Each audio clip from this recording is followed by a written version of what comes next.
your favorite shopping destination, Value Zone Hypermart. ఇప్పుడు మన అమీర్పేట్లో pillar number 1081 వద్ద. Ladies and gentlemen, welcome to iDream media. నేను Priyadarshan. So భగవద్గీతలో ఒక వర్స్ ఉంటుంది కదా, కర్మణ్యే వాధికారస్తే అని. అంటే పని చేయడం వరకు మనకి అధికారం ఉంది కానీ ఫలితం ఆశించడం మన చేతుల్లో లేదు. సో భగవంతుడు అదే చెప్పాడు.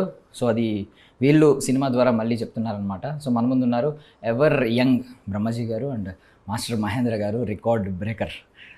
క్రికెట్లో విరాట్ కోహ్లీ రన్ మెషిన్ అయితే ఈయన ఈ చిన్నప్పుడే 3 years నుంచే స్టార్ట్ చేశారనమాట కొట్టడం. కొట్టి సెంచరీ ఎప్పుడో కొట్టాడు. మాట్లాడదాం ఒకసారి. సార్ నమస్తే. నమస్తే సార్. ఏంటి సార్, ఫస్ట్ ఆఫ్ ఆల్ అందరూ అడిగేదే రొటీన్ క్వశ్చన్. మీరు రెగ్యులర్ ఆన్సర్ కాకుండా అదే ఎప్పుడు ఇచ్చే ఆ సర్కాస్టిక్ ఆన్సర్ కాకుండా ఒరిజినల్ ఆన్సర్ ఇస్తారని అనుకుంటున్నాం. యంగ్ గురించి నాకు మొన్న ఎవరు పంపించారు ఇది నిజమేనా అని. అందులో అడిగితే ఏం చెప్పానంటే ఫిట్గా ఉండాలంటే ఏం అంటే పొద్దున్నే టిఫిన్ మసాలా దోశ పూరి తినండి, తర్వాత మధ్యాహ్నం మంచి బిర్యానీ విత్ బియర్ అని చెప్పా. తిన్న తర్వాత మళ్ళీ ఐస్ క్రీమ్లు ఫాలోడ్ బై స్వీట్స్. డిన్నర్ కూడా చికెన్ తింటే మధ్యాహ్నం, evening mutton biryani with another beer. బాగుంటుంది హ్యాపీగా. అప్పుడు ఆరోగ్యంగా ఉంటామంటే అది నిజమని ఎవడో అడిగాడు అనమాట. మీరు పొరపాటు మీరు మీరు ఎవరు యంగ్ ఈయనేమో ఎవరు ఫిట్. ఎప్పటి నుంచి పాపం ఈయన ఫిట్నెస్ ఫ్రీక్ అయిపోయారు. అసలు ఆయన ఇన్స్టాగ్రామ్ మొత్తం ఫాలో అవుతున్నారు కానీ ఆయన టిప్స్ ఏం చెప్పరు, చూపిస్తారు అంతే. నా బాడీ ఎలా ఉంది, నా బాడీ ఎలా ఉంది. టిప్స్ ఏముంది, బాగా తింటావు, బాగా పని చేస్తావు, అంత జిమ్కి వెళ్ళి వర్కౌట్ చేస్తే అందులో టిప్పే ఉంది. సార్ ముందుగా అంటే కర్మణ్య వాధికారస్తే అంటేనే అర్థమవుతుంది మీరు ఒక మంచి స్టోరీ నడుస్తుంది, దాని అవుట్కమ్స్ ఎలా ఉంటుంది అనేది ఆడియన్స్ కూడా ఎక్స్పెక్ట్ చేయలేరు అని.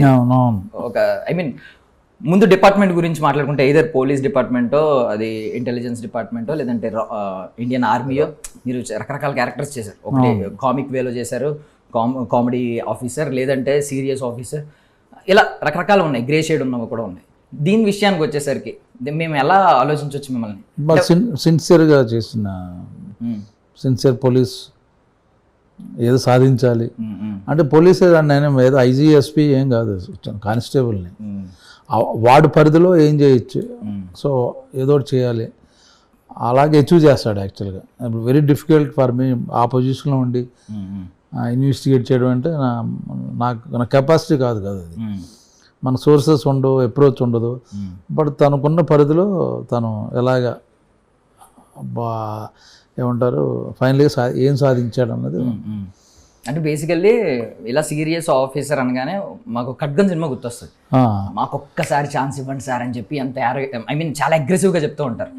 ఏంటంటే కొంచెం బౌండరీస్ ఉంటాయి సార్, ఆఫీసర్లకి బౌండరీస్ ఉంటాయి. డ్యూటీ వేరు, రెస్పాన్సిబిలిటీ వేరు. అంటే మీరు రెస్పాన్సిబుల్ సిటిజన్ అనుకుంటే కొన్నిసార్లు మీకున్న పరిధులు కూడా దాటి వెళ్తూ ఉంటారు. సో ఇందులో కూడా మేము అలాంటి ఏమన్నా ఎక్స్పెక్ట్ చేయొచ్చా అనే డౌట్ వచ్చింది. అంటే డెస్టినీ వేరే జరుగుతూ ఉంటుంది. అదే మామూలు సిన్సియర్గా పోలీసులు ఎలా పనిచేస్తారు అన్నదానం చూపించాడు, అదే చూపిస్తారు అంతే.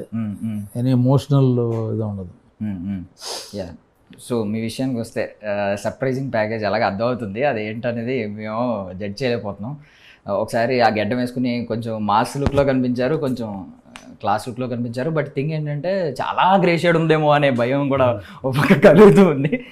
సో వీటన్నిటి నడుమ మిమ్మల్ని అడగట్లేదు, ఎందుకంటే మేబీ సర్ప్రైజ్, ఒకవేళ సర్ప్రైజింగ్ ఫ్యాక్టర్ అయితే మాత్రం మీరు రివీల్ చేయరు, మేము అడగకూడదు కాబట్టి. నాట్ పెద్ద సర్ప్రైజ్ ఏముంది బ్రో. 2 షేడ్స్, గర్ల్స్తో ఒక షేడ్ ఉంటుంది అండ్ నెక్స్ట్ సీరియస్ షేడ్ ఉంటుంది, అంతే. Very simple. అంతకంటే పెద్దగా మీరు చూసినంత సినిమాలో అంత గ్రే షేడ్ ఏమి ఉండదు. ఆ గ్రే షేడ్స్ ట్రైలర్లో ఉంది అంతే, టీజర్లో ఉంది అంతే, కానీ సినిమాలో దాన్ని దాటి సీరియస్ థింగ్స్ చాలా ఉంది. అతడు సినిమాలో ఒక డైలాగ్ ఉంటుంది కదా సార్, ఇదే చిన్నప్పుడే అన్నీ చూసేస్తే పెద్దగా కార్టూన్ చూడాలని. నేను చిన్నప్పుడే పెద్దరాయుడు సినిమాలో నేను చూసాను తాతయ్య అని ఏయో చూస్తారు. అవుట్కమ్ ఇక్కడ కనిపిస్తుంది. మీకు అర్థమైందా సార్? కదా, కరెక్టే కదా? ఇప్పుడు పెద్ద అయ్యాక బట్ మీరు అనుకున్నది ఏం లేదు. మాకు 2-3 క్లిప్స్ కనిపించాయి. ఊరికే జస్ట్ ఊరికే చిన్న టచ్ అంతే. సో సార్ మీరు ఏమన్నా సర్ప్రైజ్ ఫీల్ అవుతున్నారా? బికాజ్ మీరు ఎన్నో సినిమాల్లో మీరు వాళ్ళ సక్సెస్లో మీరు ఒక వన్ ఆఫ్ ద పార్ట్ అయ్యారు. సో ఇక్కడ ఇప్పుడు యంగ్స్టర్స్, ఒక డెబ్యూటెంట్స్ అద్భుతమైన కథలు చెప్తున్నారు. అంటే సర్ప్రైజింగ్ ఫ్యాక్టర్స్ ఉంటున్నాయి, చాలా నెక్స్ట్ లెవెల్ ఆలోచిస్తున్నారు. మీకు ఏమన్నా సర్ప్రైజింగ్ అనిపిస్తుందండి వీళ్ళ కథలు వింటుంటే? ఇప్పుడు వచ్చే అందరు బ్యాచ్ అంతా డిఫరెంట్. ఇప్పుడు ఈ సినిమా కూడా అలా అటువంటి స్క్రిప్టే, ఏదో రెగ్యులర్ కాకుండా 3 క్యారెక్టర్లు, 3 జర్నీలు, 3 షేడ్స్, వాళ్ళు అలాగా ఫైనల్గా ఎక్కడికి వచ్చారు, కంక్లూజన్ ఏంటి, ఒక మిషన్ని 3 యాంగిల్స్ నుంచి ఇన్వెస్టిగేట్ చేయడం అనేది ఇంట్రెస్టింగ్ కాన్సెప్ట్. అది లిటరల్లీ నాకు నేను నిజంగా ఈ ట్రైలర్ చూసిన తర్వాత మీ ముగ్గురు క్యారెక్టర్స్ 3 డిఫరెంట్ పార్ట్స్ కలుస్తున్నాయని అర్థమైంది. వేదం సినిమా గుర్తొచ్చింది, అది కంప్లీట్ వేరే అనుకోండి, బట్ నాకు కొంచెం ఆ టైప్ అనిపించింది. లాస్ట్ లో సంథింగ్ ఒకే మిషన్ లో అందరూ కలుస్తారు అని చెప్పి అనిపించింది.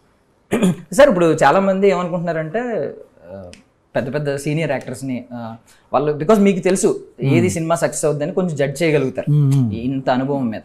మిమ్మల్ని ఒప్పించగలిగితేనే వాళ్ళు ఆల్మోస్ట్ అక్కడే ఓకే మన సినిమా సక్సెస్, మన సినిమా అని చెప్పి ఫీల్ అవుతూ ఉన్నారు. మిమ్మల్ని ఒప్పించడమే పెద్ద సక్సెస్ అని ఫీల్ అవుతున్నారు. మీరు ఏమనుకుంటారు దాన్ని? అదే నేను చేస్తాను సినిమాలు, బట్ కొన్ని నచ్చుతాయి, బాగుంటుంది. కొందరు బాగా చెప్తారు, తీసేటప్పుడు సరిగ్గా తీయరు. సో ఇది బాగా చెప్పినట్టుగా బాగా తీశారు సినిమా.